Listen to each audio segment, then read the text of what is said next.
This video will help guide you on how to view and complete assignments on Teams.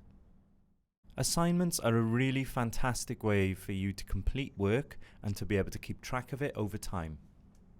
To access your assignments, click into your class team on the left-hand side, and an assignment will appear in the Teams conversation when a teacher sets it. You can click View Assignment from here.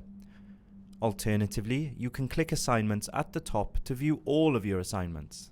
Once you have clicked into an individual assignment, you will see information such as the title, the date and time, as well as any instructions that might have been added, and also the total marks available for it, if there are any. You can then go ahead and click into the individual assignment to view it and begin it. What's important to mention is that these assignments are unique to you.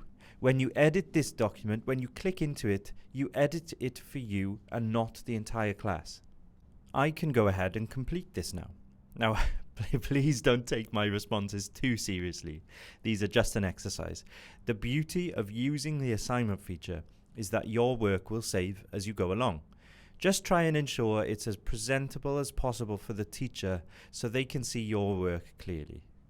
Once you are happy that you've completed your work, just wait a couple of seconds for it to save and then go ahead and close it down. That will automatically update it on the assignments page of the team. As a teacher, I can then see which students in the team have viewed the assignment or not viewed the assignment at all, as well as those who've completed it.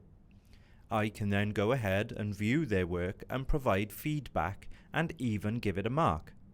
As a teacher, I would then use this assessment data to update on Go for Schools if relevant. Thank you for watching. I hope this will help you use the assignment feature to its full potential.